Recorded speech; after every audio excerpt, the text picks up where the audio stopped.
Herkese merhabalar, ben Semih. Carp & Camp kanalıma hoş geldiniz.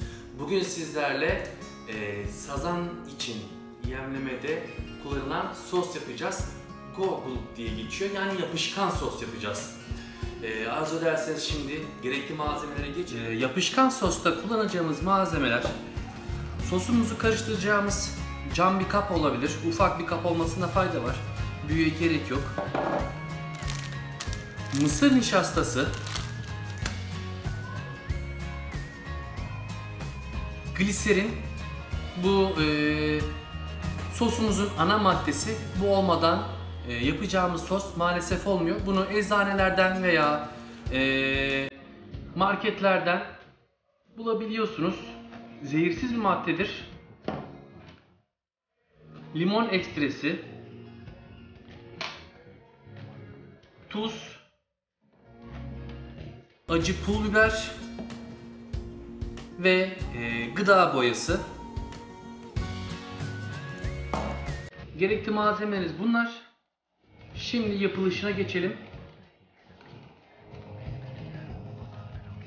Burada gliserinimizi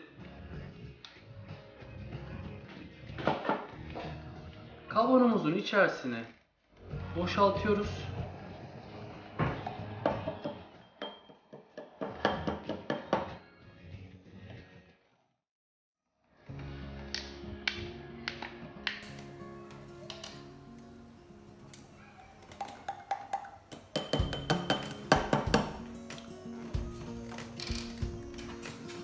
Bunun üzerine limon ekstresi döküyoruz.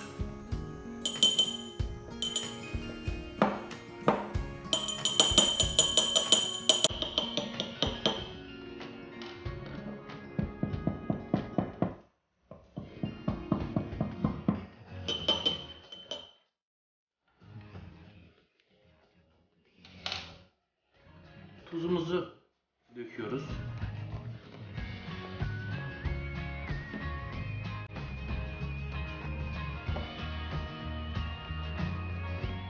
Gıda boyamızı ekliyoruz.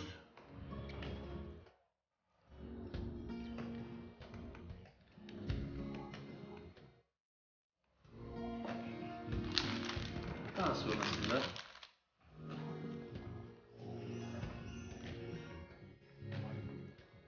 bir tatlı kaşığı acı pul biberimizi döküyoruz.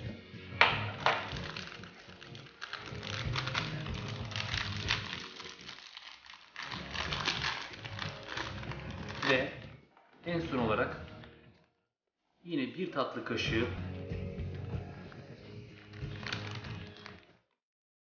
mısır nişastamızı malzememizin içerisine döküyoruz. Hazırladığımız malzemeyi karıştırıyoruz.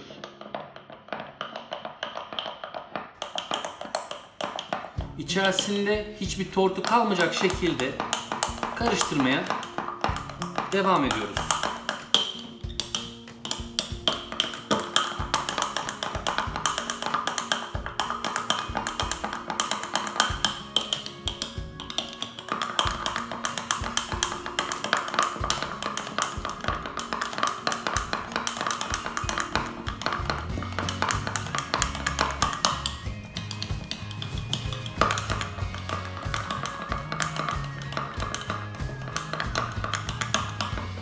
Limon ekstresi çok güzel kokmaya başladı.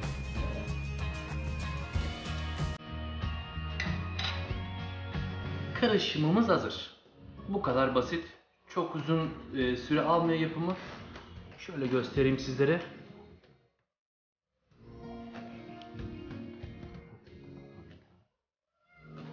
Karışımı bu şekilde hazırlıyoruz.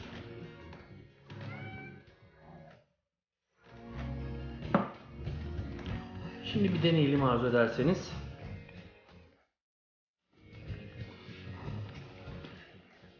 Hazırladığımız karışımımızın içerisine benim hazırladığım yemisiyle beraber batırıyoruz.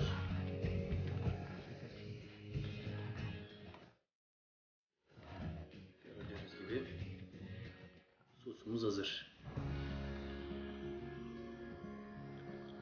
Bir de suyun içerisine salalım, arzu ederseniz bir kontrol edelim. Suda nasıl bir tepkime yapıyor. Hazırladığım sosu.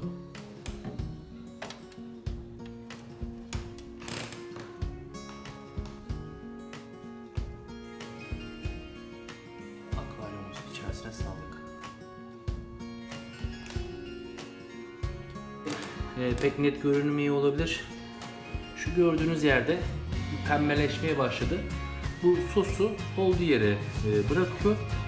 Kokusuyla ve tatlı, gliserin tatlıdır, birazcık tatlıdır. Kokusuyla ve tatlı aromasıyla balığı çekiyor kendisine.